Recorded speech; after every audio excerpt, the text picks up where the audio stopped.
আমাদের এই বর্তমান আর ভবিষ্যৎকে সুন্দর করার উপায় কি? কেউ বলবেন আজ নিরন্তর পরিশ্রম করতে থাকো, কর্ম এবং চেষ্টা করতে থাকো। তার থেকেও বেশি গুরুত্বপূর্ণ কিছু আছে, বিগত অতীতের সাথে শান্তি স্থাপনা করা। কারণ অনেক সময় আপনার এই অতীত আপনাকে সামনে অগ্রসর হতেই দেয় না। আর অতীতের এই বিতৃষ্ণা যদি আপনি ভুলতে না পারেন, তাহলে বর্তমানের এই মিষ্টি সুখ আপনি কিভাবে উপভোগ করবেন, ভবিষ্যৎকে কিভাবে সুন্দর বানাবেন? তাই এই অতীতকে ভুলে যান, এর থেকে যা শিক্ষা প্রাপ্ত করার করে নিন, আর বর্তমান এবং ভবিষ্যৎকে আরো সুন্দর করে তুলুন। আর আমার সাথে ভালোবেসে বলুন, রাধা রাধা। জীবনে অনেক সময় আমরা সমস্যার জালে এমনভাবে জড়িয়ে পড়ি যে আমরা বুঝতেই পারি না যে আমাদের কি করা উচিত, কার সাহায্য চাইবো, কার সাথে দেখা করব, বুঝতেই পারি না। অনেক সময় এমন হয় যে সমস্যা আমাদের থেকে শুরু হয় না, অন্য কারোর থেকে শুরু হয়। অনেক সময় এই সময় এমন খেলা খেলে যে আপনি সেই সমস্যায় ফেঁসে যান। কিন্তু সমস্যা যেখান থেকেই শুরু হোক না কেন, সেই সমস্যার সমাধান আপনাকে করতেই হবে। অনেক সময় মানুষ এমন বলেন, আমার অতীত এত বাজে, সেটা শুধরে কি হবে? এই ভুলটাই তারা করে বসেন। দেখুন, আগে যা হয়ে গেছে, যা শুধুই অতীত, যা সত্য তা কখনো বদলানো যাবে না। কিন্তু এটাও সত্যি যে এখন থেকে সামনের যে পথ, সেটাও আপনার হাতে রয়েছে। আপনি একে ভালোও বানাতে পারেন, খারাপও বানাতে পারেন। তাই আপনার এটা শুধরে নেওয়াই উচিত।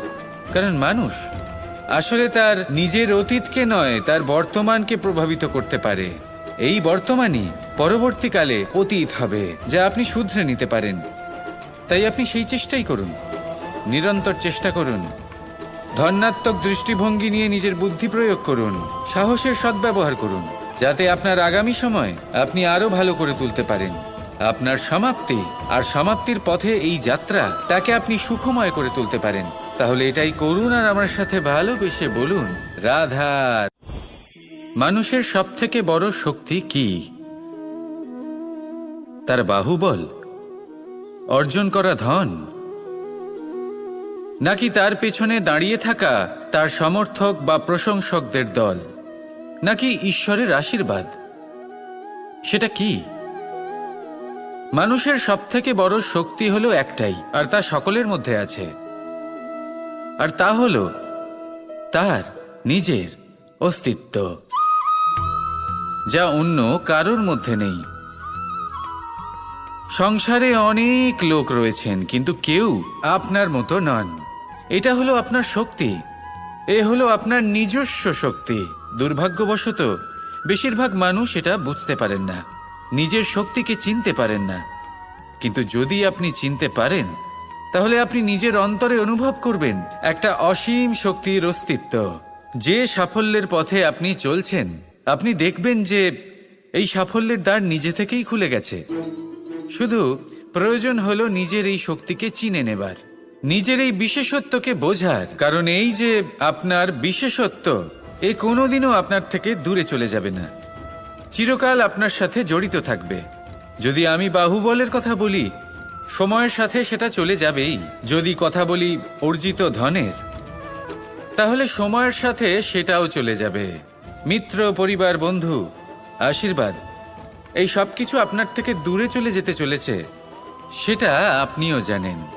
কিন্তু এই যে আপনার অস্তিত্ব, আপনার বিশেষ শক্তি, যা শুধু আপনার সাথে আছে, তা চিরকাল আপনার সাথেই জুড়ে থাকবে। দরকার হলো শুধুমাত্র এটা চিনে নেওয়ার, নিজের উপর বিশ্বাস রাখার, আর জীবনে এগিয়ে চলার। আপনি যদি এটা করেন, তাহলে সবাই এটা দেখে আপনার থেকে শিক্ষা নেবেন। অমৃত আসলে কি? আমরা সবাই জীবনে অমৃত লাভ করতে চাই, কিন্তু এই অমৃত আসলে কি? এ কি অমরত্ব লাভ করার কোনো মন্ত্র, নাকি সামনে এগোনোর কোনো পথ? নাকি অমৃত সেই রস যা অসুর আর দেবতারা সমুদ্র মন্থন করে লাভ করেছিলেন? নাকি সেই ওষুধ যা ঋষি মুনিরা ভ্রমণ করে খুঁজে বের করেছিলেন? অমৃত যদি কিছু হয়, তাহলে তা হলো আশা। কখনো কোনো মাতাকে দেখুন, উনি নিজের সন্তানকে কত আগলে রাখেন, তার যত্ন নেন, তার পালন পোষণ করেন। এই আশা নিয়ে যে পরবর্তী জীবনে এই সন্তান খুব বড় কিছু করবে, ওনাদের খুব ভালোবাসবে। এবার আগামী দিনে কি হতে চলেছে তা আমরা জানি না, পর মুহূর্তে কি হতে চলেছে তা আমরা জানি না, আগামী মুহূর্তে আপনি জীবিত থাকবেন কিনা সেটাও আমরা জানি না।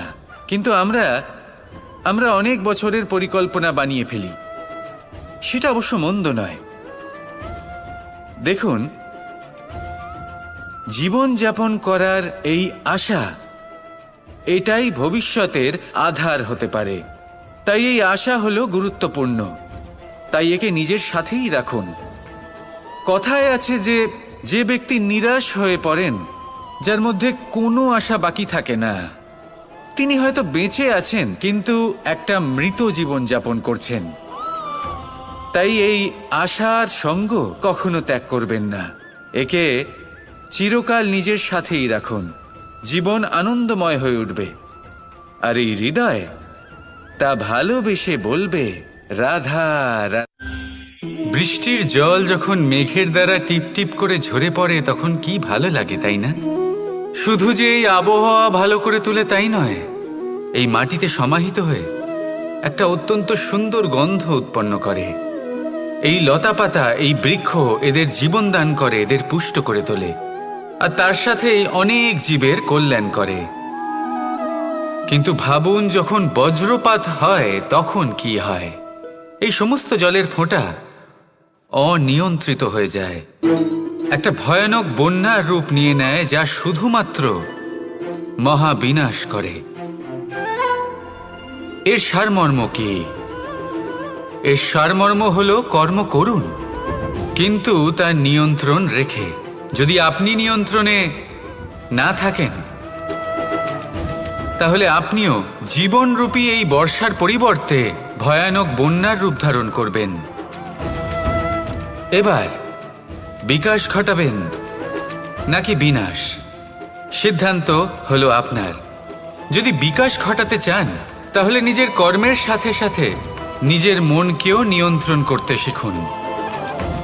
এই মনকে সংযত করুন, একে নিয়ন্ত্রণে রাখুন, নিজের কর্মকে নিয়ন্ত্রণে রাখুন, ভারসাম্য বজায় রাখুন, আর আমার সাথে ভালোবেসে বলুন রাধা রাধা। কখনো ঘোড়া আর তার ঘোড়সওয়ারিকে দেখেছেন? ঘোড়ার ডান এবং বাম দিকে যেন একটা পর্দা লাগানো থাকে। তার কারণ কি? যাতে ঘোড়া অন্য কোনো দিকে দেখতে না পায়, শুধুমাত্র সামনে দেখে আর সেই দিকেই এগোতে থাকে। বলতে গেলে এটা খুব সাধারণ ব্যাপার, কিন্তু এর পেছনে খুব বড় এক বিজ্ঞান লুকিয়ে রয়েছে। আপনি যদি জীবনে নিজের লক্ষ্যে পৌঁছতে চান, তাহলে আপনাকে এদিক ওদিক তাকানো বন্ধ করতে হবে, শুধু সামনে নিজের লক্ষ্যের দিকে তাকিয়ে থাকতে হবে। তখনই জীবনে সাফল্য লাভ করবেন। ঘোড়া তো শুধুমাত্র এক পশু, তার উপরে লাগাম পরাতে হয়, চোখের ডান এবং বাম দিকে পর্দা পরিয়ে দেওয়া হয়। আপনি হলেন মানুষ, আপনাকে লাগাম কে পরাবে? কেউ না, এটা আপনাকে নিজেকেই করতে হবে। মনের গভীরে প্রবেশ করুন আর আবেগগুলিকে লাগাম পরান, তাদের নিয়ন্ত্রণ করতে শিখুন। আর নিজের দৃষ্টি সামনে, শুধু নিজের লক্ষ্যের দিকে। মনে রাখবেন, যদি আপনার দৃষ্টি শুধুমাত্র নিজের লক্ষ্যে থাকে, তাহলে লক্ষ্যভেদ অবশ্যই করবেন।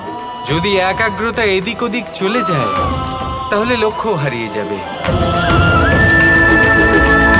রাধা রাধা। রাজ্য, শাসন, সাম্রাজ্য, সংস্থাপনা, এগুলিকে সফল কখন বলা যেতে পারে? কোনো কোনো বুদ্ধিজীবী বলেন তখন যখন চারিদিকে শান্তি থাকে, কারোর মনে কোনো প্রশ্ন থাকবে না, শঙ্কা থাকবে না। কিন্তু আমার মনে হয় এটা অনুচিত। কোনো রাজ্যের পক্ষে বা কোনো শাসনকালে সবথেকে বড় সংকট তখন আসে যখন সবথেকে বেশি যোগ্য ব্যক্তি বা সবথেকে বেশি বিদ্বান ব্যক্তিও শুধু মুখদর্শক হয়ে বসে থাকেন। মনে প্রশ্ন আসতে থাকে কিন্তু জিজ্ঞেস করেন না, শঙ্কা উৎপন্ন হয় কিন্তু ব্যক্ত করতে পারেন না। এটা খুবই অনুচিত। এই যে প্রশ্ন, তা আসা খুব ভালো। এই প্রশ্ন অকারণে আসে না, কোনো সমস্যার কারণেই আসে। এই প্রশ্নের দ্বারা আপনি সেই সমস্যাগুলি দেখতে পাবেন যাতে আপনি এতদিন অনভিজ্ঞ ছিলেন। আর যত প্রশ্নের নিবারণ আপনি করবেন, ততই আপনার রাজ্য, আপনার শাসন আরও শ্রেষ্ঠ হয়ে উঠবে। এই প্রশ্ন, এই শঙ্কা, এগুলো আপনাকে সমাধানের চূড়াতে অবশ্যই নিয়ে যাবে। সেই জন্য না প্রশ্ন করা অনুচিত, আর না শঙ্কা ব্যক্ত করা অনুচিত, আর না তিনি মূর্খ যিনি প্রশ্ন করেন, শঙ্কা ব্যক্ত করেন। তাই এনাদের কখনো দূরে করে দেবেন না, এনাদের নিজস্ব মতামত রাখতে দিন। যখন সবাই মিলে একমত হবেন, তখন নিশ্চিত রূপে বলা যায় যে এই রাজ্য, এই শাসন, এই সংস্থাপনা সাফল্যের শিখরে রয়েছে। তাহলে আসুন আর আমার সাথে ভালোবেসে বলুন, রাধা। প্রকৃতি, নিয়তি কখনোই কারোর সাথে পক্ষপাত করে না, প্রত্যেককে জীবনদান দেয়, সমান সুযোগ প্রদান করে। এটা সেই ব্যক্তির উপরে নির্ভর করে যে সে কিভাবে তার থেকে লাভবান হয়ে উঠবে, তার নির্বাচনের উপর নির্ভর করে, তার দৃষ্টিভঙ্গির উপর নির্ভর করে যে সে কতটা ধনাত্মক বা কতটা নেতিবাচক। দুই ধরনের মানুষ হন। এমন কিছু মানুষ হন যারা প্রত্যেক পরিস্থিতি, প্রত্যেক সমস্যা এবং বিপদে সুযোগ খুঁজে বের করেন। আর কিছু এমন মানুষ রয়েছেন যারা যে কোনো সুযোগে কোথাও না কোথাও থেকে একটা সমস্যা খুঁজে বের করেন। এবার আপনি কি চান? আপনি সুযোগ চান, তাহলে সুযোগ পাবেন। আপনি সমস্যা পেতে চান, সমস্যা তো আপনি চাইলেই খুঁজে পাবেন। চয়ন আপনারই, যে আপনি কতটা ধনাত্মক থাকতে চান, কতটা নেতিবাচক থাকতে চান। ধনাত্মক থাকুন, জীবনে সব কিছু সম্ভব হবে। আসুন আর আমার সাথে ভালোবেসে বলুন, রাধা রাধা। যখনই আমরা কথা বলি জলরাশির বিষয়ে, যখন আমরা তুলনা করি, তখন আমাদের খুব ভালো লাগে মিষ্টি সরোবর, পুকুর, নদী। আর আমরা অপেক্ষা করে থাকি সাগরের জন্য, সমুদ্রের জন্য। কেন করি? কারণ এই সাগর, এই সমুদ্র, এ হলো অত্যন্ত বিশাল আর ভয়ানক। এর জলও কিন্তু নোনতা, যা আমরা পান করতে পারি না। কখনো ভেবে দেখেছেন এই সমুদ্রের অন্তরে এই নোনতা জল, এই নোনতা ভাব, এটা আসে কোত্থেকে? এই যে সমুদ্র, যে প্রবাহমান নদীর থেকে যে খনিজ নির্গত হয়, তার ভান্ডার হলো এটা। সেই খনিজকে নিজের অন্তরে গ্রহণ করে, সেই নোনতা ভাব নিজের মধ্যে সমাহিত করে, আর তারপর সেই নোনতা জল বাষ্পে পরিণত হয়ে ওপরে উঠে যায়, যা মেঘ হয়ে আপনার ওপর মিষ্টি বৃষ্টি হয়ে ঝরে পড়ে। এ হলো সমুদ্রের ত্যাগ, যার জন্য আপনি মিষ্টি জল পান করতে পারছেন, সে নদী থেকেই হোক বা সরোবর থেকে। সেই জন্যই হয়তো সাগর হলো এত মহান, হয়তো সেই জন্যই রত্ন সাগরে পাওয়া যায়। তাই মনে রাখবেন, ক্ষমতা তারই হয় যে ত্যাগ করতে জানে, কোনো বিষকে নিজের মধ্যে ধারণ করে নিতে জানে। তাহলে আপনিও এটাই করুন, এতটাই শক্তিশালী হয়ে উঠুন, আর আমার সাথে ভালোবেসে বলুন, রাধা রাধা। বৃষ্টির ফোঁটা কত ছোট, কিন্তু সাগর কত বড়, হিমখণ্ড কত ছোট, হিমালয় কত বড়। কত পার্থক্য আছে দেখুন, দশরথ পুত্র রাম আর শ্রীরাম। দেখুন, একটা ফোঁটা একসাথে মিলিত হয়ে তখন এই বিশাল সাগর তৈরি হয়। সকল হিমখণ্ড যখন একসাথে মিলিত হয়, তখন এই বিশাল মহান হিমালয় গঠিত হয়। সেইভাবেই একটা ছোট্ট বনবাস দিয়ে শুরু হয়েছিল একটা যাত্রা, রাম থেকে শ্রীরাম হবার পথে, মর্যাদা পুরুষোত্তম হবার জন্য। কিন্তু এর থেকে আপনি কি শিখলেন? বিন্দু আসলে মহান নয়, মহান হলো সাগর। হিমখণ্ড মহান নয়, মহান হলো হিমালয়। অর্থাৎ কোনো মহান কাজ করার জন্য বা মহান হবার জন্য আপনাকে আরম্ভ করতে হবে ছোট থেকে। একটা অত্যন্ত সরল কিন্তু একটা গুরুত্বপূর্ণ কথা আমি আপনাকে বলতে চাই। দেখুন, আরম্ভ করার জন্য প্রথমেই আপনার মহান হবার কোনো প্রয়োজন নেই, কিন্তু হ্যাঁ, মহান হবার জন্য প্রথমে আরম্ভ করা অত্যন্ত প্রয়োজনীয়। আপনি যদি শুরুই না করেন তাহলে কখনো মহান হতেই পারবেন না। প্রকৃত নিষ্ঠা দ্বারা আরম্ভ করুন। আপনার পদক্ষেপ, আপনার কর্ম যতই ক্ষুদ্র হোক না কেন, তা করতে থাকুন, নিরন্তর চেষ্টা করতে থাকুন। তারপর দেখবেন এই যে মহানুভবতা নিজে পথ চলে আপনার কাছে আসবে। জীবন, এই জীবন আসলে কি? এ হলো জন্ম থেকে মৃত্যু পর্যন্ত এই সময়। কিছু মানুষ এটা বলে থাকেন যে এই যে নিঃশ্বাস নিচ্ছি, এই হলো জীবন। আর প্রত্যেক ব্যক্তি, প্রত্যেক প্রাণী, তাদের নিঃশ্বাস নির্ধারিত থাকে, নির্দিষ্ট হয়ে থাকে। তাকে সেই নির্ধারিত নিঃশ্বাস নিতেই হয়। তারপর তিনি মৃত্যু লাভ করেন। কিন্তু এটা কি সত্যি? সত্যি কি মনুষ্য জীবন এই নিঃশ্বাসের উপর নির্ধারিত থাকে? এই নিঃশ্বাসের গণনাই কি মনুষ্য জীবনের অস্তিত্ব? কখনোই নয়। মনুষ্য জীবন শুধু কিছু নিঃশ্বাস নয় যা একদিন থেমে যাবে। মনুষ্য জীবন হলো সেই নিঃশ্বাসের মধ্যেকার সেই সময় যা দেখে অন্য কারোর নিঃশ্বাস স্তব্ধ হয়ে যেতে পারে। সেই মুহূর্ত যেখানে মানুষ আপনার মধ্যে সেই প্রেম দেখতে পারে, আপনার সাহস দেখতে পারে, আপনার শক্তি দেখতে পারে, আপনার চেষ্টা দেখতে পারে, আপনার পরিশ্রম দেখতে পারে, অন্যায় আর দুর্নীতির বিরুদ্ধে আপনার যুদ্ধ দেখতে পারে। জীবনে গুরুত্বপূর্ণ সেই মুহূর্ত, সেই সময় যেটা আপনি বেঁচে আছেন।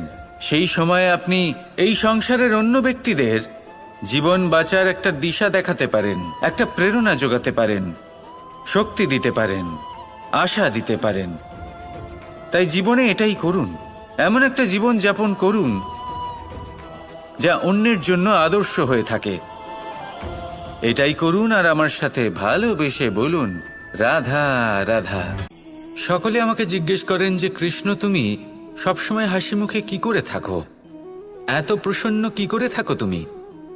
এই সমগ্র সংসারে চতুর্দিকে সমস্যা রয়েছে, দুঃখ রয়েছে, তাও হাসি মুখে কি করে থাকো? সত্যি কথাই বটে, এই সংসারে চারিদিকেই দুঃখ রয়েছে, প্রত্যেকের জীবনে সমস্যা রয়েছে।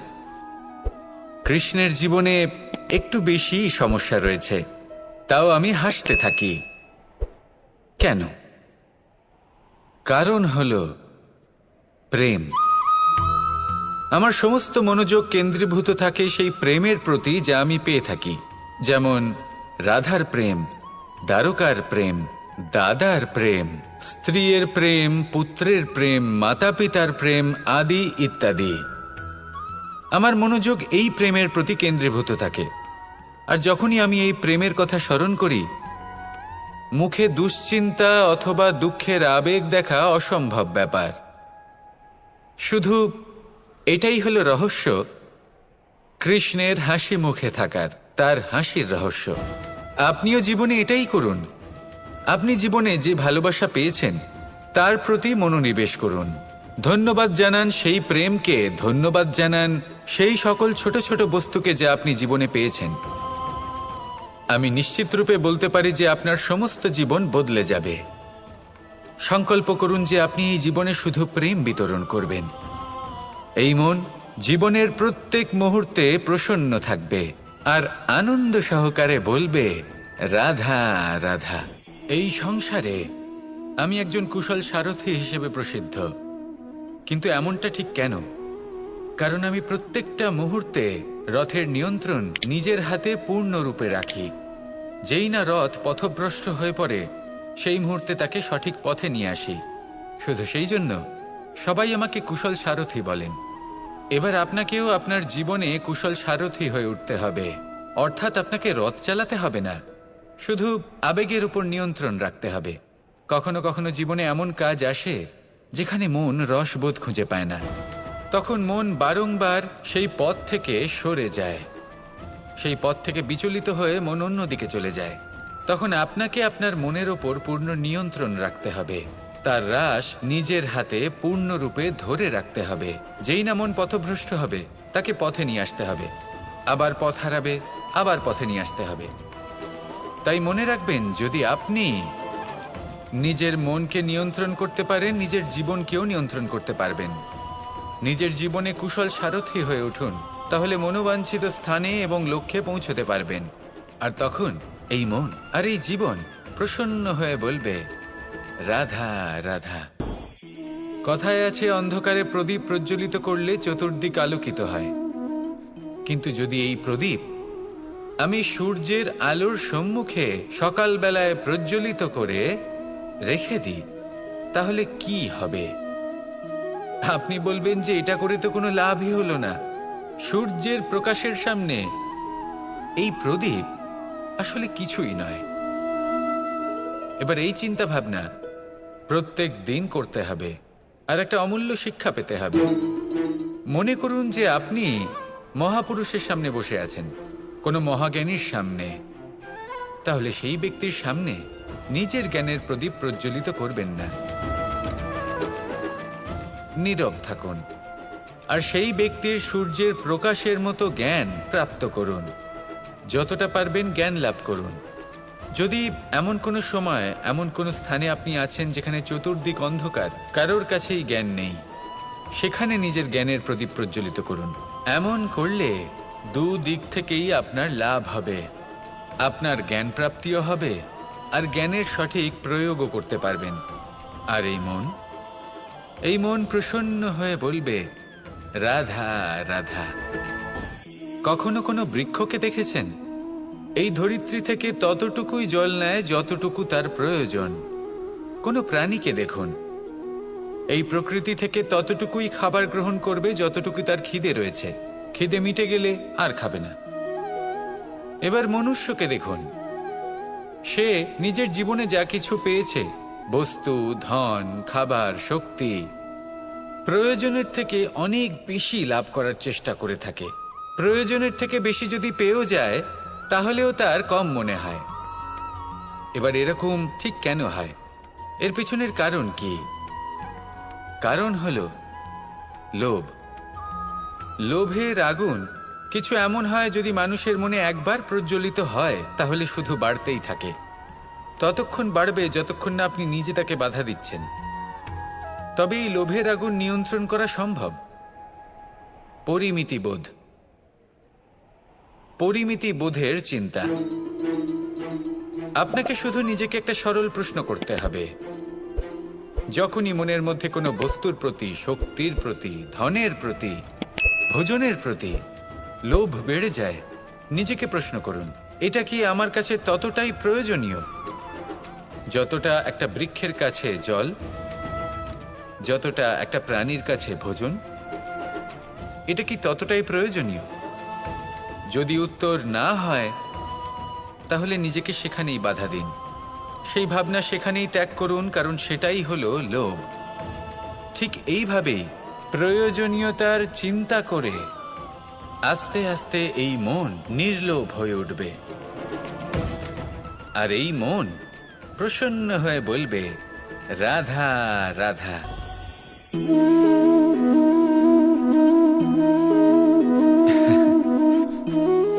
ঘুমের মধ্যে আমরা বিভিন্ন ধরনের স্বপ্ন দেখি, কিছু সুখের, কিছু দুঃখের, কিছু অত্যন্ত ভয়ানক।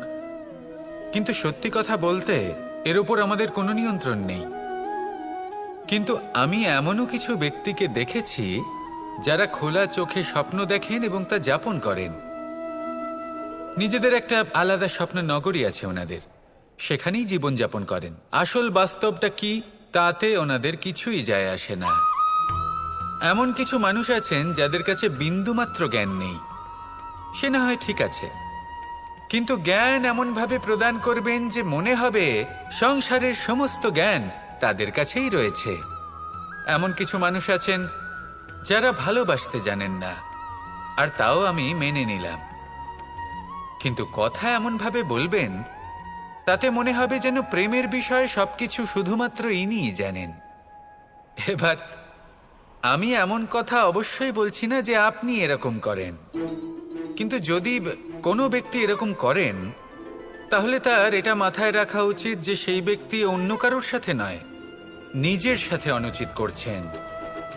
কারণ এমন কাজ করে উনি নিজের দোষ, নিজের অপগুণ সংসারের কাছে নয়, নিজের কাছে লুকোচ্ছেন।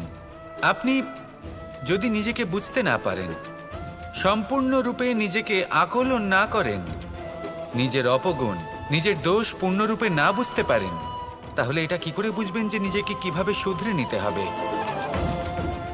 আপনাকে নিজের সত্য স্বীকার করতেই হবে, তারপরেই আপনি নিজেকে পরিবর্তন করতে পারবেন।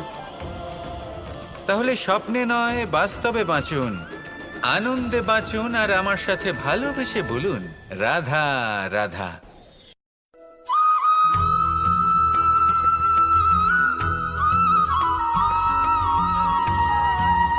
এই সাগর কত বিশাল আকার, কখনো শান্ত কখনো উত্তাল, কিন্তু এই সাগরকে এত মহান কে করে তুলল? জল। এবার এই জলের যাত্রা দেখুন, সেটা কতটা কঠিন। এই জল সাগরে থাকে, সূর্য ওকে এতটা উত্তপ্ত করে তোলে যে এই জল নিজের অস্তিত্ব হারিয়ে ফেলে এবং বাষ্পে পরিণত হয়ে হাওয়ায় মিলিয়ে যায়। তারপরে আকাশে যায় আর নিজের অস্তিত্ব আবার হারিয়ে ফেলে, মেঘে পরিণত হয়। তারপর এই মেঘ কোথাও গিয়ে কোনো পর্বতে ধাক্কা খায়, তারপর আবার এই জল নিজের অস্তিত্ব হারায়। তারপরে বর্ষার রূপ ধারণ করে তা বর্ষিত হয়, বা কোনো পর্বতের চূড়ায় তার শিখরে বরফের রূপ ধারণ করে। তারপরে এই বর্ষা মাটির দিকে নিজের যাত্রা শুরু করে। এবার মাটিতে ঝরে পড়া এই বর্ষা স্রোতের আকার ধারণ করে এবং আস্তে আস্তে বইতে থাকে। এই নদীর আকার ধারণ করে এবং নদী রূপে বইতে বইতে পাথরে ধাক্কা খায় বা কোনো পর্বতে ধাক্কা খায়, আর তারপর এই নদী এসে সাগরে সমাহিত হয়ে যায়। নদীর এই জল আবারও নিজের অস্তিত্ব হারিয়ে ফেলে, কিন্তু এইবার সেই জল নিজেই সাগরে পরিণত হয়। এটা আমাদের সকলের জন্য একটা শিক্ষা যে এই সংসারে জীবন এবং সময়ের হলো এক অনন্ত যাত্রা। এই সংসারে যা কিছু আছে তার সূত্রপাত কোথাও একটা হবেই। সেই জন্য মৃত্যু এবং সমাপ্তির চিন্তা ত্যাগ করে দিন, আর যে সূত্রপাত আপনি লাভ করছেন তার আনন্দ উপভোগ করুন। ভেবে দেখুন আপনি কিভাবে শ্রেষ্ঠ কর্ম করতে পারেন যাতে এই সংসার এবং এই সমাজ, এই দুইয়ের মঙ্গল সম্ভব। আসুন আমার সাথে ভালোবেসে বলুন, রাধা রাধা। মাকড়সার জাল দেখতে পাচ্ছেন? মাকড়সারা ভীষণ পরিশ্রম করে এটা তৈরি করে, নিজের শরীরের রস দিয়ে এই জাল বোনে। আপনি কি এটার উদ্দেশ্য জানেন? আসলে মাকড়সা এই জালে ছোট কীটপতঙ্গ ধরে তাদেরকে খাদ্যরূপে গ্রহণ করে। কিন্তু আপনি কি এই কথা জানেন যে একদিন মাকড়সা নিজেই নিজের জালে জড়িয়ে মৃত্যুবরণ করে থাকে? বলুন, কি করেন আপনি এই জাল দেখতে পেলে? দেখতে পেলেই মুছে ফেলেন এর অস্তিত্ব, তাই না? তেমনি অন্যদিকে পাখির বাসা, পাখিরাও ভীষণ পরিশ্রম করে এটা তৈরি করে। কিন্তু যদি পাখি একদিন এটা ছেড়ে চলে যায়, তাহলেও লোকে এটা নষ্ট করে দেয় না। কারণটা কি? এর কারণ হলো এর নির্মাণ জীবন সঞ্চারের জন্য করা হয়েছিল, নষ্ট করার জন্য নয়। তাই মনে রাখবেন, জীবনে আপনার পরিশ্রম যতই বেশি হোক না কেন, যদি আপনার লক্ষ্য শুভ না হয়, তাহলে আপনারও বিনাশ নিশ্চিত।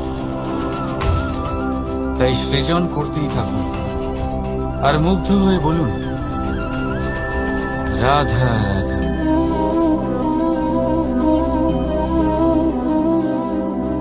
আপনার কি মনে হয় আমি কি করছি? আপনি বলবেন আমি প্রদীপ জ্বালাচ্ছি। সঠিক, কিন্তু প্রশ্ন হচ্ছে যে আমি কি আপনাকে বলেছি যে একে প্রদীপ বলা হয়? না। এই প্রদীপ কি নিজেই নিজের পরিচয় আপনাকে দিয়েছে? না। তাহলে আপনি কি করে জানলেন যে একে প্রদীপ বলা হয়? উত্তর হচ্ছে, পড়বে যে লোকে আপনাকে প্রদীপ ভেবে ভালোবাসবে, নাকি সাপ ভেবে ভীত হয়ে থাকবে। রাধা রাধা। সময় কত বিচিত্র হয়। সময় আমাদের পক্ষে থাকলে আমরা নিজেদের রাজা মনে করে নিই, আর সেই সময় যদি বিপক্ষে চলে যায় তাহলে নিঃস্ব হতে সময় লাগে না। তাই মানুষের একটা অভ্যেস আছে, খারাপ সময়ের জন্য কিছু সঞ্চয় করা। আত্মীয়, বন্ধু খারাপ সময় পাশ থেকে সরে যায়। যশ, মান প্রতিকূল সময় চিরস্থায়ী হয় না। তাই মানুষ মনে করে অর্থ সঞ্চয় করাই শ্রেয়। অর্থের কোনো হৃদয় নেই যা সময়ের সাথে পরিবর্তিত হবে। সংসার বলে সর্বদা অর্থ সঞ্চয় করতে থাকুন। খারাপ সময়ে অবশ্যই কাজে লাগবে, কিন্তু আমি বলবো শুভ কর্ম করতে থাকুন, আনন্দে থাকুন, নিজের ওপর আর ঈশ্বরের ওপরে বিশ্বাস রাখুন। খারাপ সময় কখনো আসবেই না। রাধা রাধা। প্রকৃতি মানুষকে এক বিশেষ শক্তি দিয়েছে, অন্য জীবের থেকে বেশি শক্তি দিয়েছে। স্মরণ শক্তি। এই শক্তি মানুষকে অন্য জীবের থেকে ভিন্ন করে, ইতিহাস রচনা করার প্রেরণা দেয়, জ্ঞানকে বংশানুক্রমে এগিয়েও নিয়ে যায়। আর যারা ভুলে যান, অধিকাংশ সময় তারা উপহাস আর দয়ার পাত্র হয়ে যান। কিন্তু এটাই কি প্রকৃত রূপে সত্য? না। এই স্মরণ শক্তি মানুষের বিকাশের সব থেকে বড় বাধা হয়ে দাঁড়ায়, তার মনকে দূষিত করে দেয়। খারাপ অভিজ্ঞতা, কারোর করা বিশ্বাসঘাতকতা, কারোর কটাক্ষ বেশিরভাগ মানুষই ভুলতে পারেন না।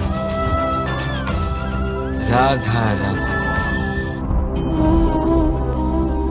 মানুষ নিজের পরিবারের জন্য কত কিছুই না করে, দিন রাত পরিশ্রম করতে থাকে যাতে তার পরিবারের প্রয়োজন পূরণের জন্য অর্থ রোজগার করতে পারে। কিন্তু শুধু অর্থ রোজগার করাটাই কি যথেষ্ট? আপনি বলবেন, হ্যাঁ নিশ্চয়ই, অর্থ দিয়ে সবকিছু পাওয়া যায়, বিদ্যা পাওয়া যায়, বাড়ি পাওয়া যায়, ওষুধ পাওয়া যায়, আর কত কিছুই না পাওয়া যায়। এইসব একটা পর্যায় পর্যন্ত সঠিক, কিন্তু একটু মন দিয়ে ভেবে দেখুন, যখন কোনো শিশু অসুস্থ হয়ে পড়ে তখন সে ওই তিক্ত ওষুধ কেন খেয়ে নেয়? এই জন্য কারণ ওর পিতা সেই ওষুধ অর্থ দিয়ে কিনেছে? না, বরং এই জন্য কারণ তার পিতা যে তার সামনে দাঁড়িয়ে, তার উপরে তার বিশ্বাস আছে। বিশ্বাস আছে যে উনি তার কিচ্ছু হতে দেবেন না। এই বিশ্বাস, এই সংস্কার, এই শিক্ষা কখনো অর্থ দিয়ে পাওয়া যায় না। এটা পাওয়া যায় সেই সময় থেকে যা মাতা পিতা তাদের সন্তানের সাথে কাটিয়েছেন। তাই জীবনে অর্থ অবশ্যই উপার্জন করুন, কিন্তু নিজের পরিবারকেও সময় দিন, আনন্দ পাবে। রাধা রাধা। বিরোধিতা এমন এক শব্দ যা শুনে আমরা সবাই ভয় পেতে থাকি। যদি কেউ আমাদের বিরোধিতা করে তা আমাদের সহ্য হয় না। আমরাও কারোর বিরোধিতা করে কোনো শত্রুতা করতে চাই না। এই ধরনের ভাবনা আমাদের মনে আসতেই থাকে। কিন্তু বিরোধিতা, এই শব্দ আপনার শান্তির জন্য, আপনার সুখের জন্য কতটা গুরুত্বপূর্ণ তা আপনারা জানেন না। তাই যদি কাল এসে কেউ আপনার বিরোধিতা করে, তখন সবার আগে নিজেকে যাচাই করুন। আপনি কি ভুল করেছেন? আপনার দোষ কি? নিজের মধ্যে কি ত্রুটি আছে সেটা বোঝার চেষ্টা করুন, নিজেকে সংশোধন করার চেষ্টা করুন, তারপর দেখুন বিরোধিতার এই আগুন আপনাকে স্বর্ণ থেকে কুন্দন বানিয়ে তুলবে। বলা হয় এই সংসারে খারাপ বেড়েই চলেছে, কিন্তু তার কারণ এ নয় যে খারাপ মানুষ বেড়ে চলেছে। তার কারণ হলো যে ভালো মানুষ, যাদের ভালো চিন্তা, ভালো বিচারধারা আছে, তারা খারাপের বিরোধিতা করতে পারে না। যদি আপনার সম্মুখে কোনো খারাপ কর্ম হয়, তাহলে তার বিরোধিতা করতে সংকোচ করবেন না, কারণ বিরোধিতার এই আগুন মন্দকে পিছুপা হতে অবশ্যই বাধ্য করে। রাধা রাধা। জীবনে আপনি এরকম মানুষও দেখবেন যারা এটা বলে, ভাবে, নিজেকেও বলে যে উনি সেই এমন ব্যক্তি যার মতো আমি হতে চাই। ঠিক আছে, কারোর থেকে প্রেরণা নেওয়াটা কোনো ভুল নয়, কিন্তু কখনো কখনো এই প্রেরণা গুরুত্বহীন হয়ে যায় আর আমরা শুরু করে দিই সেই ব্যক্তিকে নকল করতে। এখানেই থেমে যায় আমাদের উন্নতি। এবারে দেখুন, সংসারে শত কোটি রঙের ফুল আছে, কিন্তু তারা কখনো একে অপরকে নকল করে না। সময়কে ব্যবহার করুন নিজের অস্তিত্ব নির্মাণ করার জন্য, কারণ কারোর ছায়া হওয়ার থেকে ভালো আপনি কারোর জন্য প্রেরণা হয়ে উঠুন। রাধা রাধা। আমরা সকলে পাথুরে রাস্তা এড়িয়ে চলি, কারণ এই পথের পাথর আমাদের যাত্রা আরো কঠিন করে তোলে, আমাদের পা আহত করে দেয়। কিন্তু একটা গুরুত্বপূর্ণ কথা আমরা ভুলেই যাই, এই কঠিন পথে না শুধু আমাদেরকে নিজেদের দুর্বলতার সাথে পরিচয় করায়, বরং আমাদের শক্ত হওয়ার প্রেরণাও দিতে থাকে। সময়ের সাথে ঠিক এমনটাই হতে থাকে। সবাই ভালো সময়ের অপেক্ষা করতে থাকেন, ভালো সময়ের জন্য পরিশ্রম করেন, তার জন্যই চিন্তা করেন, কিন্তু ভুলে যান যে ভালো সময় বহুবার আমাদের বিবেক নষ্ট করে দেয়। সেখানেই খারাপ সময় আমাদের বুদ্ধিকে সঠিক পথে চালিত করে। রাধা রাধা। ঘোড়াকে যতই প্রশিক্ষণ প্রদান করুন, তার মুখে লাগাম তো পরাতেই হবে। একজন ভালো চালক সেই ঘোড়ার লাগাম মাঝে মাঝে টেনে ধরে, তাকে সঠিক পথে চালিত করতে, যাতে সেই ঘোড়া দিকভ্রান্ত না হয়। এবার একটু ভাবুন, ঠিক এরকমই হয় আমাদের মন। যদি এটা বিবেকের লাগাম দিয়ে মাঝে মাঝে আমরা টেনে না ধরি, তাহলে আমাদের এই মন দিকভ্রান্ত হতে পারে। আর যদি আপনি আপনার লক্ষ্যে পৌঁছতে চান, তখন মনের এই লাগাম মাঝে মাঝে আপনাকে অবশ্যই টেনে ধরতে হবে, কারণ বিবেকের এই পথ প্রদর্শনই আপনাকে ভালোভাবে আপনার লক্ষ্যে পৌঁছে দেবে। মনে রাখবেন আর আমার সাথে ভালোবেসে বলবেন, রাধা রাধা। আপনি কখনো জাঁতা কল দেখেছেন? তাতে গম পেশা হয়। গমকে এমন ভাবে পেশা হয় যাতে আমরা তা খেতে পারি, জীবিত থাকতে পারি। আর যদি আপনি মন দিয়ে দেখেন, তাহলে কলের নিচের অংশ কখনো ঘোরে না, শুধুমাত্র উপরের অংশই ঘোরে। আর তবেই তা গম পিষতে পারে, আর তবেই রুটি তৈরি হতে পারে। কিন্তু ভেবে দেখুন, যদি কলের দুটো অংশই ঘুরতে থাকে তাহলে কি হবে? তা গম পেশার বদলে একে অপরকে পিষে নিজেদের অস্তিত্ব শেষ করে দেবে। তাই জীবনে কোনো কাজ যখন মন আর মস্তিষ্ক মিশিয়ে করা হয়, তখনই তা সম্পন্ন হয়। কিন্তু যখন বিষয় হলো ভক্তির, তখন মস্তিষ্কের যুক্তির মৌন থাকা প্রয়োজন। আর যখন বিষয় হলো কর্ম আর ন্যায়, তখন মনের আবেগের মৌন থাকা প্রয়োজন।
মানুষ নিজের পরিবারের জন্য কত কিছুই না করে, দিন রাত পরিশ্রম করতে থাকে যাতে তার পরিবারের প্রয়োজন পূরণের জন্য অর্থ রোজগার করতে পারে।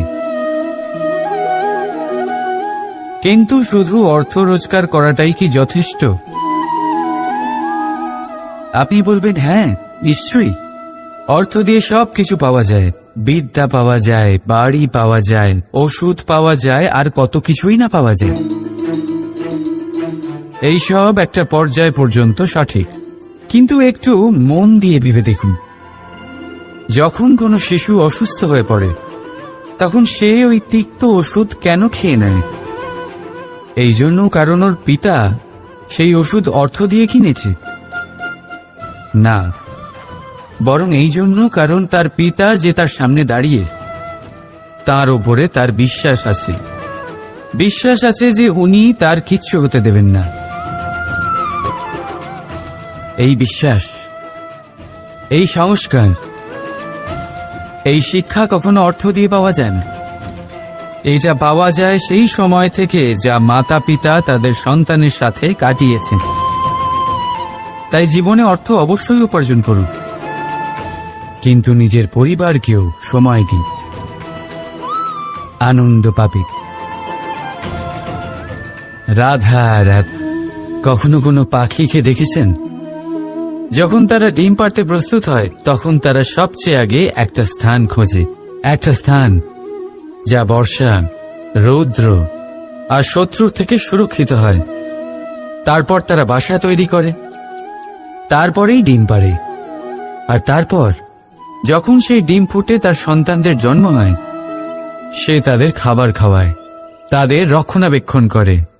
কিন্তু যখন তাদের ডানা গজায় তখন না সে তাদের খাবার দেয় আর না তাদের বাসা বানাতে শেখায়।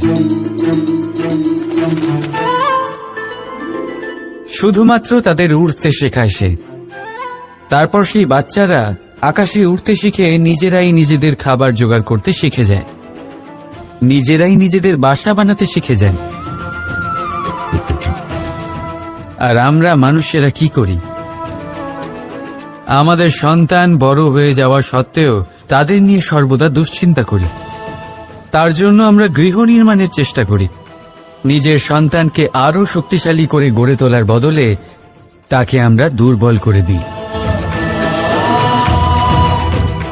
জীবনে সেটাই করুন যা একটা পাখি করে। নিজের সন্তানকে আকাশে ওড়ার শিক্ষা দিন, সংস্কার দিন, আর একটা নির্দিষ্ট সময়ের পরে তাকে নিজের আকাশ নির্ধারণ করতে মুক্ত করে দিন। রাধা রাধা। সাগরে সেতু বাঁধার গল্প তো আপনারা নিশ্চয়ই শুনে থাকবেন।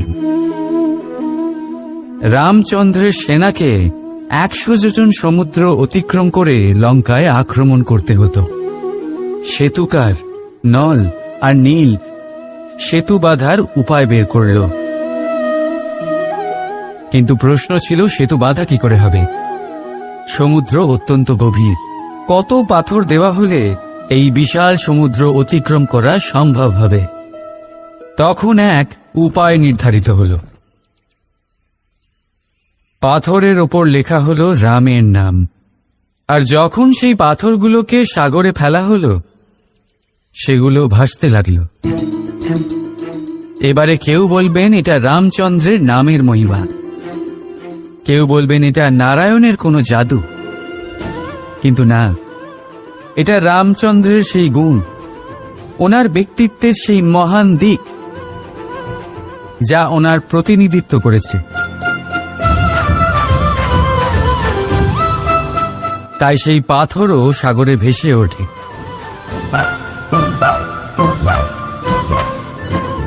ঠিক সেইভাবেই যেখানে আমরা থাকি না সেখানে আমাদের গুণ আমাদের প্রতিনিধিত্ব করে। আমাদের নামের শক্তি আমরা নিজেরাই তৈরি করি, আমাদের কর্ম দিই, আমাদের গুণ দিই। এবার সিদ্ধান্ত আপনার যে আপনার নামের সাহায্যে কেউ বিপদ থেকে উদ্ধার হবে নাকি আপনার দুষ্কর্মের ফলে কেউ ডুবে যাবে। ভালো করে ভেবে দেখুন। রাধা রাধা। কখনো এই প্রকৃতির দিকে তাকিয়ে থাকবেন। এই প্রকৃতি অনেক ধরনের শিক্ষা দেয়। কোন একটা গাছকে দেখুন কিভাবে সে মাটি থেকে জল শুষে নেয়। সে ঝড় হোক বা হোক কড়া রোদ সব সহ্য করে এবং অবশেষে সে ফল ধারণ করে। আর সেই ফল উৎপন্ন করার পরে সে ফল কিন্তু সে নিজে গ্রহণ করে না, এই সংসারকে প্রদান করে, যাতে পশু পাখি মানুষ তারা এই ফল গ্রহণ করে শক্তিশালী হয়ে উঠতে পারে, সুস্থ থাকতে পারে। সেভাবেই নদী, সরোবর এরা নিজেরাও কিন্তু নিজেদের জল গ্রহণ করে না, মাটিকে প্রদান করে, পশু পাখিকে প্রদান করে। সূর্য নিজেও নিজের জন্য প্রজ্বলিত হয় না, সে প্রকাশ ছড়িয়ে দিতে চায় আমাদের সবার কাছে, সে আলো পৌঁছে দিতে চায়। এই প্রত্যেকের কর্মে পরমার্থ নিহিত আছে, আর সেই জন্যই এদের সকলকে পুজো করা হয়। তাই মনে রাখবেন, আপনার কাছে জীবন যাপনের অতিরিক্ত যা কিছুই আছে তা পরমার্থের জন্য। তাহলে তার সদ্ব্যবহার করুন আর আমার সাথে ভালোবেসে বলুন, রাধা রাধা। আমরা প্রত্যেকেই অবশ্যই এমন সময় দেখেছি যখন অনেকগুলো সমস্যা একসাথে আমাদের জীবনে এসে পড়ে। সমস্যা আমাদের প্রত্যেকের জীবনেই থাকে। আমরা তার সমাধান খুঁজতে চেষ্টা করি, কখনো সমাধান খুঁজে পাই, আবার কখনো যতই চেষ্টা করি না কেন কোনো সমাধান খুঁজেই পাই না। আর যখন এটা হয় তখন মানুষ অত্যন্ত বিচলিত হয়ে পড়েন। নিজের আত্মীয় স্বজন, নিজের বন্ধু বা সংসার এদের ওপরে এই দোষ চাপিয়ে দেন যে এদের জন্যই এই সমস্যা এসেছে। এবার যদি আমি আপনাকে কোনো পরামর্শ দিই তাহলে এটাই বলবো যে দৃষ্টিভঙ্গি পাল্টে দেখুন। এই দৃষ্টিভঙ্গি দিয়ে দেখুন যে এই সংসারে যে সমস্যায় আসুক না কেন তার জন্য কেউ দোষী নয়, না আপনি না অন্য কেউ। এই পুরো খেলাটাই আপনার মানসিকতা, আপনার দৃষ্টিভঙ্গির, আপনার মনের। কিভাবে বোঝাচ্ছি? যখন আমাদের মন শক্ত থাকে তখন কঠিন থেকে কঠিনতর পরিস্থিতিও আমাদের জীবনে খুব বেশি হলে প্রতিস্পর্ধা হয়ে থেকে যায়। সেখানে যদি আমাদের মন দুর্বল থাকে তখন অল্প কঠিন পরিস্থিতিও আমাদের কাছে খুব বড় সমস্যা হয়ে যায়, তাই না? একটা শক্ত মন কঠিন পরিস্থিতিকে প্রতিস্পর্ধা হিসেবে দেখে আর তার মধ্যেও একটা সুযোগ খুঁজে নেয়। আমাদের শুধু এটাই করতে হবে। এই সংসারে অন্য কাউকে দোষী মনে করলে আপনার সমস্যা দূর হয়ে যাবে না। সেই জন্য এই সংসারকে দোষ দেওয়ার বদলে এই সমস্যার মূলে চলে যান, সেটাকে বুঝুন, নিজের এই মনকে শক্ত করে তুলুন। যদি আপনার মন শক্তিশালী হয় তাহলে এই সংসারে অনেক বড় বড় কঠিন থেকে কঠিনতর পরিস্থিতিও যদি আসে, আপনার জীবনে যতই বড় বড় সমস্যা আসুক না কেন আপনার লক্ষ্য লাভে বাধা দিতে পারবে না। আসুন আমার সাথে ভালোবেসে বলুন, রাধা রাধা। আমরা সবাই পাথর দেখেছি, পর্বতও দেখেছি, শুকনো পাতাও দেখেছি, শ্যামল বনানীও দেখেছি। কখনো ভেবেছেন পাথরের অস্তিত্ব কিন্তু ততক্ষণ পর্যন্ত যতক্ষণ সে পর্বতের গায়ে আটকে থাকে। যখন সেই পর্বত থেকে সেই পাথর ভিন্ন হয়ে যায় ও নিজের অস্তিত্ব হারিয়ে ফেলে। আস্তে আস্তে কখনো পাথর কেটে বা কখনো পিষ্ট হয়ে সেই পাথর আস্তে আস্তে মাটিতে পরিণত হয় এবং পূর্ণরূপে নিজের অস্তিত্ব হারিয়ে ফেলে। এটাই পাতার সাথেও হয়। এই পাতা যতক্ষণ গাছের ডালের সাথে যুক্ত ততক্ষণ তার অস্তিত্ব থাকে। যখনই ডাল থেকে বিচ্ছিন্ন হয় সেও নিজের অস্তিত্ব হারিয়ে ফেলে। আর এটাই আমাদের সাথেও হয়। যতক্ষণ আমরা নিজেদের আপনজনের সাথে যুক্ত থাকি আমাদের অস্তিত্ব বজায় থাকে। যখন আপনজনদের সাথে সম্পর্ক ছিন্ন করি তখন আমরাও আমাদের অস্তিত্ব হারিয়ে ফেলি। এবার এই সংসারের প্রত্যেক ব্যক্তি স্বতন্ত্র থাকতে চান। আর অনেক ব্যক্তি স্বতন্ত্র থাকবেন বলে আপনজনদের দূরে করে দেন আর তাদের সাথে এই সম্পর্ক ছিন্ন করেন। এটা কি সত্যি প্রয়োজন? আপনজনদের সাথে সম্পর্ক ছিন্ন করে নিজের অস্তিত্ব হারিয়ে ফেলা প্রয়োজনীয়, নাকি আপনজনদের সাথে সম্পর্ক বজায় রেখে নিজেদের স্বতন্ত্র করে রাখা সেটা আবশ্যক? নির্বাচন আপনারই। আসুন আমার সাথে ভালোবেসে বলুন, রাধা রাধা। আপনি কি কখনো নৌকা যাত্রা করেছেন? করে না থাকলেও নিশ্চয়ই দেখেছেন যে এই জল যা নিজের অন্তরে সব কিছু সমাহিত করে নিতে পারে, এই নৌকা সেই জলের ওপরেই ভেসে থাকে। নদীর স্রোত কাটিয়ে সে সামনে অগ্রসর হয়। কিন্তু যদি এই নৌকায় কোনো ছিদ্র হয় তাহলে কিন্তু সেই নৌকা ডুবে যাবে। আর এতে কোনো তফাৎ হবে না যে সেই ছিদ্র ছোট নাকি বড়, নৌকা ডুবে যাবে। এই ছিদ্র হলো আমাদের জীবনে আমাদের অপগুণ, আমাদের দোষ, আমাদের বিকার। কখনো এটা ভাববেন না যে এই দোষ খুবই ছোট, এতে কিছুই যাবে আসবে না। না, সেই ছোট দোষ, সেই ছোট বিকার যদি সেটাকে শুধরে না নেন তাহলে সেটা আপনাকে আপনার পতনের দিকে নিয়ে যাবে। শেষ পর্যন্ত এটা আপনার উপর নির্ভরশীল যে আপনি কি চান। আপনার জীবনের এই নৌকা এভাবেই ডুবে যেতে দেখবেন, নাকি নিজেকে শুধরে নিয়ে সেই নৌকার সেই ছিদ্রটাকে ভরিয়ে তুলতে চাইবেন? নির্বাচন আপনার। আসুন আমার সাথে ভালোবেসে বলুন, রাধা রাধা। জল, জলই পৃথিবীতে বেঁচে থাকার জন্য আবশ্যক তো বটেই, কিন্তু এই জল আমাদের একটা অত্যন্ত গুরুত্বপূর্ণ শিক্ষা প্রদান করে। কখনো এই জলকে দেখেছেন? যে পরিস্থিতিতেই এই জল প্রবাহিত হোক না কেন, এর উপর যা কিছুই প্রভাব থাকুক না কেন, এর পথে যতই বাধা আসুক না কেন, তার মধ্যে থেকে ও নিজের পথ ঠিক বের করে নেয়, কিন্তু নিজের প্রবাহ থামতে দেয় না, ক্রমাগত অগ্রসর হতে থাকে। সেরকমই একটা শিক্ষা যেটা আমরা জল থেকে পেয়ে থাকি তা হলো এটা, আমরা যখন জলের দিকে তাকাই তখন আমরা নিজের প্রতিবিম্ব দেখি, স্পষ্টভাবে দেখতে পাই। কিন্তু তখনই দেখতে পাই যখন এই জল শান্ত থাকে, স্থির থাকে। যদি এই জল অশান্ত হয়ে থাকে, স্থির না হয়, তাহলে আমরা এতে নিজের প্রতিবিম্ব দেখতে পাই না। এটাই আমাদের মনের সাথেও হয়ে থাকে। যখনই জীবনে কোনো সংকট আসে, যদি আমরা শান্ত মনে, স্থির মনে সিদ্ধান্ত নিই, তাহলে সেটা এমন একটা শীতল সিদ্ধান্ত হবে যেটা আমাদের ভবিষ্যৎকে একটা শ্রেষ্ঠ স্থানে নিয়ে যাবে।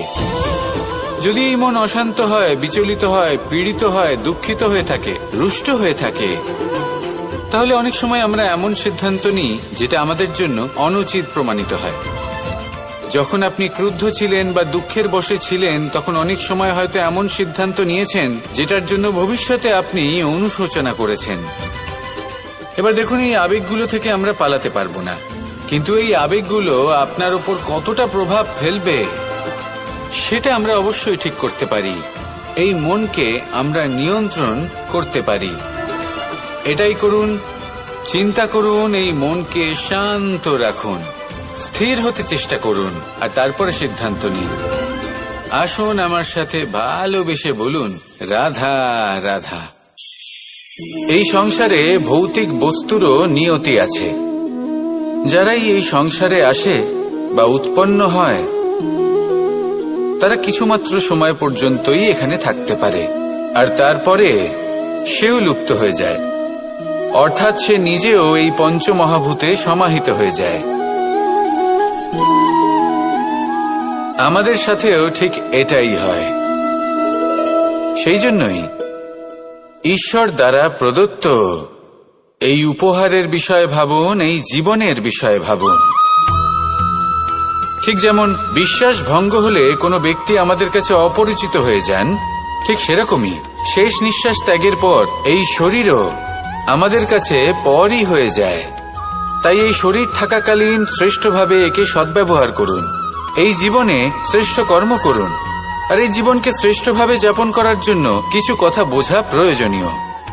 যদি আপনি কারোর প্রশংসা করেন তাহলে পূর্ণ হৃদয় দিয়ে করুন, যদি আপনি হস্তক্ষেপ করে থাকেন তাহলে মস্তিষ্ক দ্বারা করুন। যদি আপনি সমীক্ষা করেন তাহলে বিবেক দ্বারা করুন। যদি আপনি ধন অর্জন করতে চান তাহলে নীতি অনুসারে চলুন। যদি জীবনযাপন করতে চান তাহলে রীতি মেনে করুন। আর যদি ঈশ্বরের ভজন করতে চান তাহলে ভক্তিভাব নিয়ে করুন। শুধু এই কথা মনে রাখবেন যে আপনার এই জীবন কিন্তু অনিশ্চিত কাল পর্যন্তই আছে। কতক্ষণ আছে সেটা কেউ জানে না। তাই কিছু মুহূর্ত যেটা যাপন করতে আমরা এখানে এসেছি সেখানে ক্রোধ, অহংকার, ঈর্ষা, এইসব আবেগের কি গুরুত্ব বলুন তো? এগুলো ত্যাগ করুন। মানুষকে ক্ষমা করতে শিখুন। আস্তে আস্তে বিশ্বাস করতে শিখুন। এই সংসারে নিঃস্বার্থভাবে প্রেম করতে শিখুন আর সবার মধ্যে আনন্দ বিতরণ করুন। তাই এই সব গুণ যদি আপনি আত্মসাৎ করতে পারেন তাহলে আপনার জীবনে শুধু আনন্দ এবং আনন্দই বিরাজমান হবে। আসুন আমার সাথে ভালোবেসে বলুন, রাধা রাধা রাধা রাধা রাধা রাধা। ধর্মরথের 4টি অশ্ব চালানোর জন্য যিনি সারথি হবেন তার যে 4টি গুণ থাকা প্রয়োজন সেই সমস্ত গুণ অর্জুনের মধ্যে উপস্থিত রয়েছে। কর্মের শক্তি রয়েছে, ধর্মের প্রতি আসক্তি রয়েছে, জ্ঞানের অভিব্যক্তি রয়েছে এবং সমর্পণের ভক্তি রয়েছে। নিশ্চিত রূপে ধর্মরথে সারথি হবার জন্য অর্জুনই সব থেকে যোগ্য। আর ও শুধুমাত্র দ্রৌপদীর স্বামীই হবে না, ইতিহাসে কুরুবংশের রাজকুমার বা ইন্দ্রপুত্রের নামেই শুধু পরিচিত হবে না, বরং অর্জুনই স্বয়ং ইতিহাস রচনা করবে। অর্জুনই হবে কৃষ্ণ সারথি। যত্র যোগেশ্বর কৃষ্ণ তত্র পার্থ ধনুর্ধর। তাহলে আসুন আর আমার সাথে ভালোবেসে বলুন, রাধা রাধা।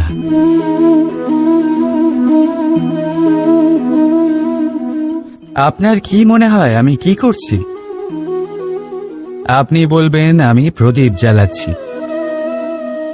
সঠিক, কিন্তু প্রশ্ন হচ্ছে যে আমি কি আপনাকে বলেছি যে একে প্রদীপ বলা হয়? না। এই প্রদীপ কি নিজেই নিজের পরিচয় আপনাকে দিয়েছে? না।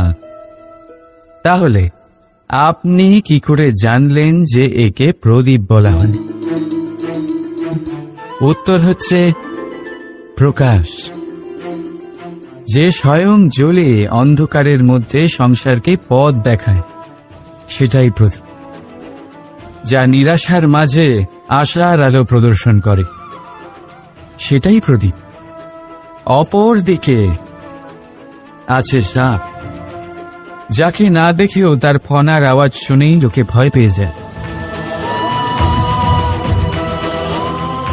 তার মানে ব্যক্তির পরিচয় তার কর্মের দ্বারা পাওয়া যায়। তাই আপনার এটা বলার প্রয়োজন নেই যে আপনার পরিচয় কি।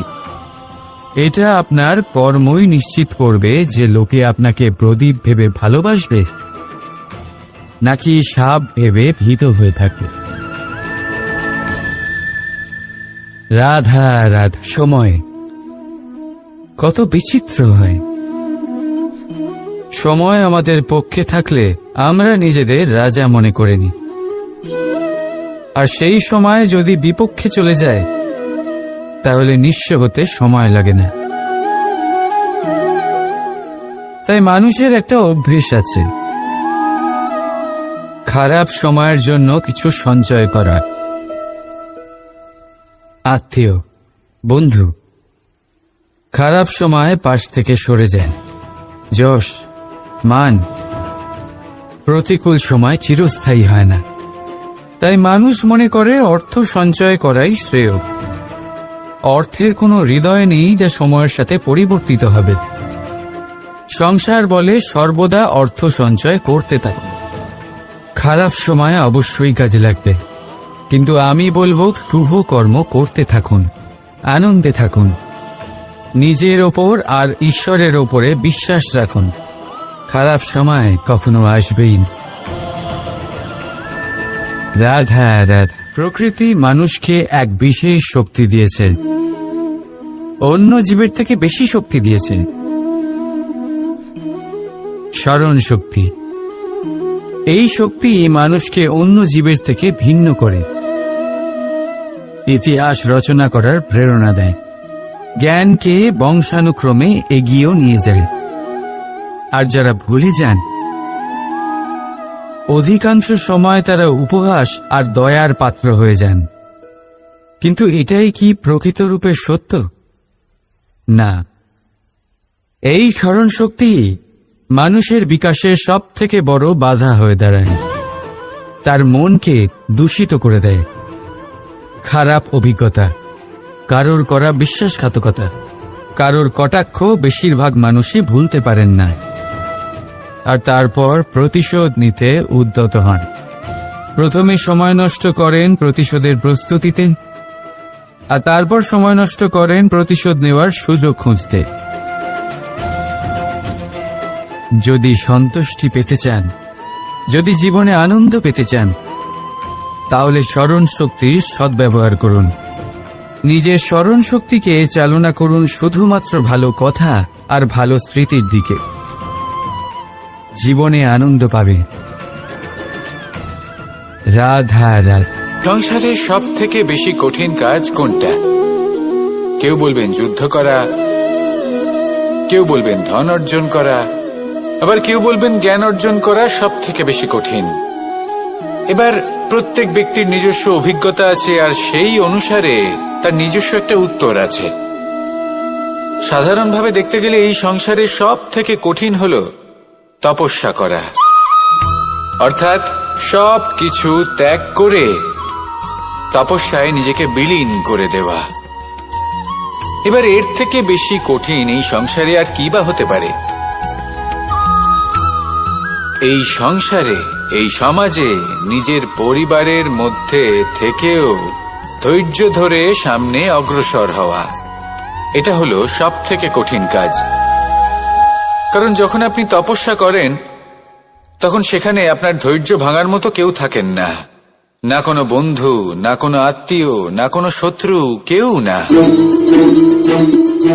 কিন্তু যখন আপনি এই সমাজে, এই পরিবারে থাকেন, কোনো না কোনো ব্যক্তি এসে আপনার ধৈর্যের বাঁধ ভেঙে দেওয়ার ক্ষমতা রাখেন।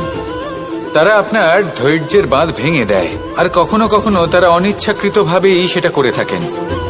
কারণ তাদের মানসিকতা আপনার থেকে আলাদা, তাদের কর্ম আপনার থেকে আলাদা, তাদের দৃষ্টিভঙ্গি আপনার থেকে আলাদা, জীবন যাপন আপনার থেকে আলাদা। সেক্ষেত্রে আপনি ধৈর্যচ্যুত হন, প্রসন্নতা আপনার থেকে ছিনিয়ে নেওয়া হয়। সেই জন্য এই সংসারে, এই পরিবারের থেকেও ধৈর্য ধরে সামনে অগ্রসর হওয়া কোনো পর্বতের শিখরে গিয়ে তপস্যা করার থেকেও অনেক বেশি কঠিন।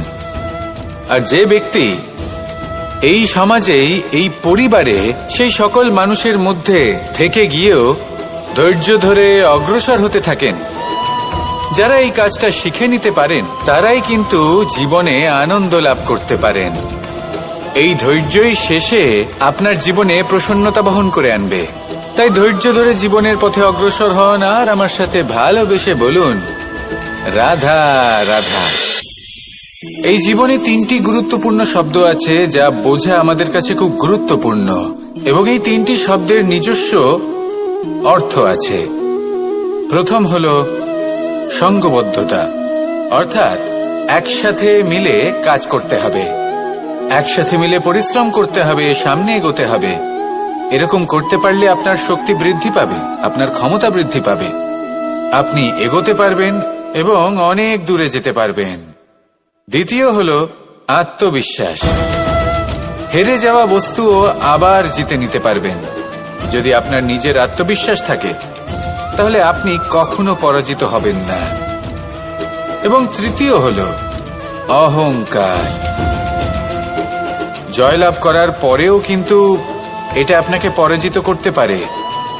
সেই জন্য জীবনে সঙ্গবদ্ধ হন, আত্মবিশ্বাস রাখুন, কিন্তু কখনোই অহংকার করবেন না। এই অহংকার আপনার থেকে সবকিছু কেড়ে নিতে পারে। এই অহংকারের জন্যই মথুরাপতি কংস নিজের পতনের দিকে অগ্রসর হয়েছিলেন। এই অহংকারকে ত্যাগ করুন আর আমার সাথে ভালোবেসে বলুন, রাধা রাধা। আমরা যখনই কোনো গাছের চারা রোপণ করি তখন সবার আগে পরীক্ষা করে দেখি যে যেখানে আমরা চারা রোপণ করতে চলেছি সেখানকার মাটি আদৌ উর্বর কিনা, সেই মাটি সেই চারাকে বাড়তে সাহায্য করবে কিনা। যখন একটা চারা রোপণের আগে আমরা এত কিছু ভাবতে পারি, তাহলে কাউকে বিশ্বাস করার আগে আমরা কেন ভাবি না? জীবনে কখনো এই বিশ্বাসরূপী চারা কোথাও রোপণ করার আগে বোঝার চেষ্টা করুন যে যার উপর আপনি বিশ্বাস করতে চলেছেন সে কি আদৌ আপনার বিশ্বাসের যোগ্য কি না। ভেবে দেখুন সেই ব্যক্তি ভবিষ্যতে গিয়ে আপনার বিশ্বাস ভাঙতে পারে কিনা। এটাও ভেবে দেখুন যে যাকে আপনি বিশ্বাস করতে চলেছেন তাকে আপনি বিশ্বাস করলে নিজের জীবনের উদ্দেশ্যে আপনি অগ্রসর হতে পারবেন কিনা। আর তার জন্য প্রয়োজন সঠিক সিদ্ধান্ত, পরখ করা, কোনটা উচিত কোনটা অনুচিত সেটা বোঝা। আর তাতে কিন্তু আপনি সন্দেহবাতিক হবেন না, তাতে আপনি আরো নিপুণ হয়ে উঠবেন। তাই যদি আপনি নিপুণ হয়ে উঠতে চান তাহলে বোঝার চেষ্টা করুন, পরখ করে দেখুন, কোনটা উচিত কোনটা অনুচিত বুঝুন। আর বিশ্বাস তখনই করুন যখন আপনি 100% নিশ্চিত হবেন যে সে বিশ্বাসের যোগ্য। আসুন আমার সাথে ভালোবেসে বলুন, রাধা রাধা। রাধা কখনো কখনো আমার জন্য বড়ই সুগন্ধি আতর নিয়ে আসে, পারিজাত ফুলের মালা নিয়ে আসে আমার প্রসাধন করবে বলে, এবং আমার সব থেকে বেশি প্রিয় মাখন নিজে হাতে বানিয়ে আনে আমাকে নিজে হাতে খাইয়ে দেবে বলে, সবকিছু আমাকে প্রসন্ন করবে বলে। কিন্তু আপনি কখনো ভেবেছেন যে এই আতর কিভাবে বানানো হয়? সহস্র ফুলের পাপড়ি একসাথে পিষে নিতে হয়, তারপরে তার থেকে যে রস নিঃসৃত হয় সেই রস দ্বারাই আতর তৈরি হয়। অনেক সংখ্যক ফুলকে অসীম যন্ত্রণা ভোগ করতে হয়, তবে তারা আমার প্রসাধন সামগ্রী হয়ে উঠতে পারে। দুধ থেকে মাখন তৈরি করার জন্য